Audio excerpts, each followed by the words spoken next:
So the other week on the show, we talked about how they are currently building a bunch of former warehouses that they're retrofitting to become ICE concentration camps.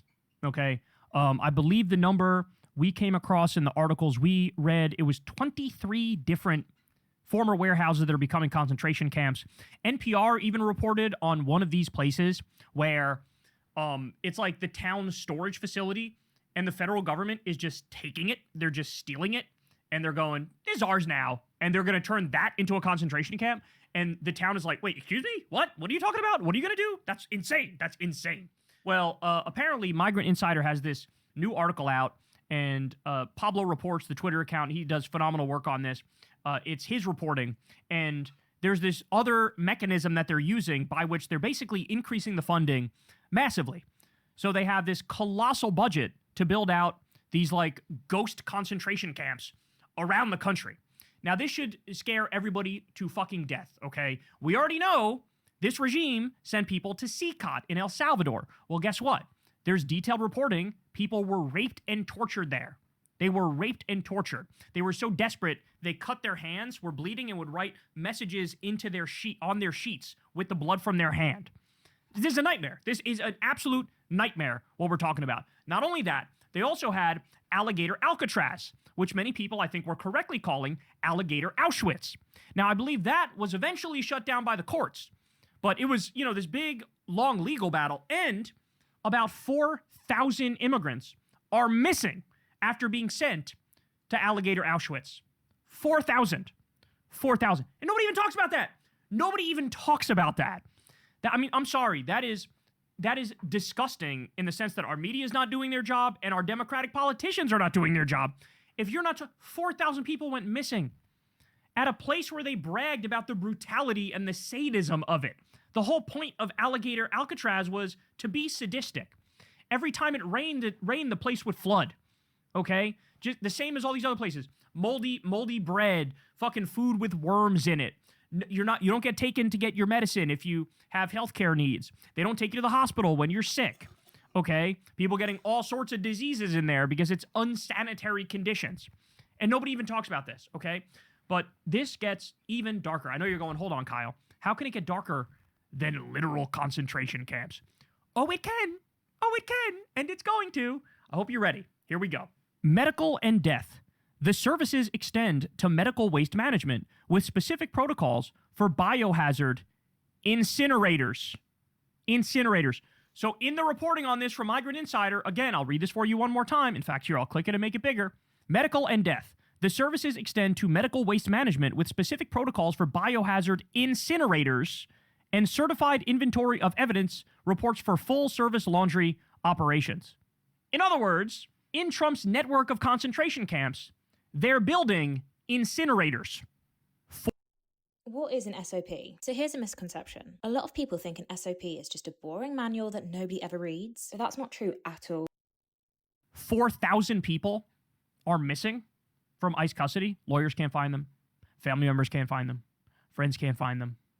There's been at least 40 people who've died in ICE Gestapo custody under Trump's second regime. One of them, there was evidence, was literally lynched, found hanging with his hands tied and his feet tied. And that's just one person. There's horror stories that are beyond imagination. Even other ICE agents have come out. Some of them have retired and resigned from ICE, and they're telling their stories. And they're saying stuff like, look, I'm against undocumented immigration, but this is treating people in a way that is just not, like, you're immoral. You're unethical if you do this thing. This is torture. This is torture. This is taking away their human rights. These are right-wing people who are retiring and going, I've seen this in the history books, if you know what I'm saying. Incinerators in the concentration camps. You know what's so crazy to me? It really is true. There's this old saying, I'm going to butcher it here, but to paraphrase it, one person dying is a tragedy. 1 million people dying is a statistic. And I think we're sort of seeing a bit of that in the second Trump regime. It's like one scandal can hold everybody's attention, and it can become a big deal, and things can change as a result of all the pressure that gets put on them over a single scandal. But what is it when you have, I don't know, 35 scandals a week? What is that? Well, then no one scandal can get the same public backlash and outrage and ire, and then nothing changes, right? Is that, I forget what they called it. I want to say it was like rolling thunder or something like that, but Steve Bannon had this strategy of like, flood the zone. Just flood the zone, do 20 things per day that they want to scream about and rip their hair out about, and they're only going to be able to talk about 1 or 2, maybe 4 of them at most, okay? And that means you get away with double digits. Double-digit scandals you get away with. The corruption. Think about the corruption. How corrupt can one regime be? Well, like every day you get a new story of, some crypto bullshit where they're robbing their own supporters. Some, foreign billionaires buying his token.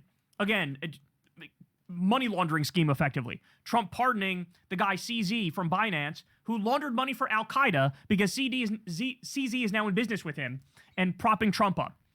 Okay? Never mind the resort in Vietnam, the fucking resort in Qatar, like all these different things.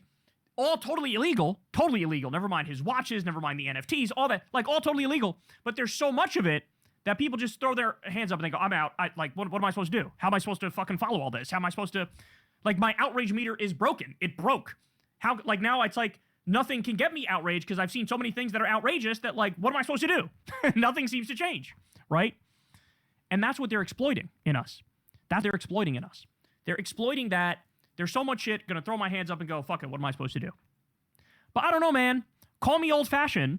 When you start talking about building 23 concentration camps and having incinerators in them, this seems, a level above and beyond almost everything else we've ever talked about. Especially because, don't forget that they're not even, originally people thought, oh, it's okay. They're just talking about going after undocumented immigrant violent criminals, or as they call them, illegal alien violent criminals. Well, it turns out that's bullshit, as all the evidence shows.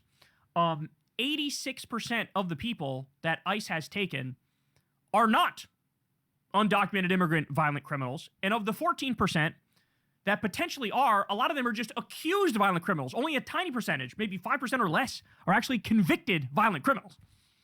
So that means all these people are being arrested, being detained, some of them being held for literally months, and they no evidence they did anything wrong whatsoever.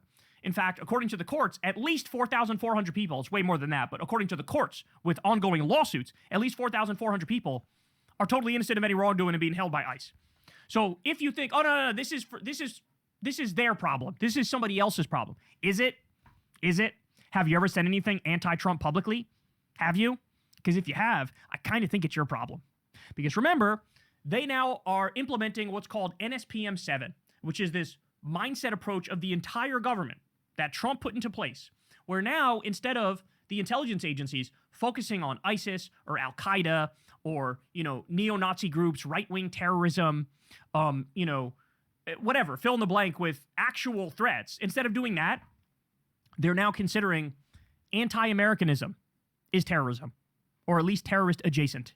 Anti-capitalism, same thing. Anti-Christianity, same thing. If you're an extremist on migration or race or gender, you go on a list. If you're protesting ICE or you're an observer of ICE, you go on a list. I don't think you build out 23 concentration camps unless you're planning on warehousing a hell of a lot of people, even just dissidents. People who are a thorn in your side, people who annoy the shit out of you, right? And this is where we are. This is where we are in this country. So it's time to wake up. It is time to wake up. 23 concentration camps, and now they're talking about incinerators. Building incinerators and again, Migrant Insider talked about it, and we're talking about it. Good luck finding others who actually bring this up. Because I do feel like there's still this thing in some people's minds where they go, that actually can't happen here, right? The fuck it can't. How many things which you would have said 12 years ago, you would have said, there's no way that could happen here. How many of those things did already happened? Think about January 6th. Think about the fake elector slate, right? Like, just take that. There was a time, of course, people, there's no way you're going to try to steal an American election. What are you, insane? No one's going to try to steal an American election. Here we are. The guy did it and fucking got away with it. We have a 91-time criminal. He was charged with 91 crimes, Trump was. 34-time convicted felon. Okay? Pedophile, rapist, war criminal is now leading us. He's leading us. Who would have thought if I told you that in fucking 2012 that that's what's gonna, you would have been like, what are you, no way, we're not gonna arrest a fucking 34-time felon. What are you, insane? Here we are. Here we fucking are. Here we are. So it's time to wake up. It's time to realize what's going on here, and it's time to fight back against this stuff because holy cow, we cannot let this continue. We cannot let this continue. And please, Democrats, wakey, wakey. If this doesn't wake you up, I literally don't know what would wake you up unless you're actually getting shoved into the gas chambers or into the incinerators as it was. I also wanted to show you guys this, okay? Some of these warehouses, there's now chatter about some of them being specifically for kids. Watch this. Here we go. Donald Trump and ICE and Homeland Security are building a concentration camp for kids in my backyard. No, I'm not joking. I live in a town called Gainesville, Georgia, and right on the outskirts of Gainesville is a little tiny little parcel called Oakwood, Georgia, where ICE is planning on opening a 1,500-person concentration camp for children. The mayor of Oakwood said he had no choice. The federal government pushed this on him, and it's not a matter of if, it's a matter of when. I've reached out to 7th District Representative Rich McCormick. So to be fair, I haven't heard back from him. I emailed him and said we need a town hall on this to discuss this because if this goes through, there will be protests every single day at this facility as they bring immigrant children into this concentration camp. That, by the way, I know this building. It is not built to house human beings. It was built for warehousing. There's a big difference. This is a concentration camp. I can't even believe this is going to be in my backyard. This is a little town in Northeast Georgia. It's not a rich town. It's not a fancy town. It's a little town on a lake. And the people are wonderful. And the hardest working people I know are immigrants. And they're everywhere in this town. They will literally rip this town to pieces the way they tried to rip Minneapolis to pieces. But you know what? Just like the Minnesotans, we will fight back. ICE, stay out of Georgia. If you don't, you're going to regret it. Because the videos of you putting children into a concentration camp are going to go all over social media, and I'll be one of the first people there on a regular basis taking video and showing it to my millions of followers across social media. And we've already seen examples of that. You guys remember there was the video, I believe it was an immigration attorney who was at one of these detention facilities, who there was like a big protest among the people who are being detained there, and you heard like the screams and the cries and the yelps of the children. And then you had somebody come out and say, oh, you can't record here, you can't record here, to the guy. We played the video on the show. And so, yeah, wake up. Don't ever believe, oh, it can't happen here. It fucking is happening here right now. Hey, y'all, do me a favor and like and subscribe. It helps out big time in the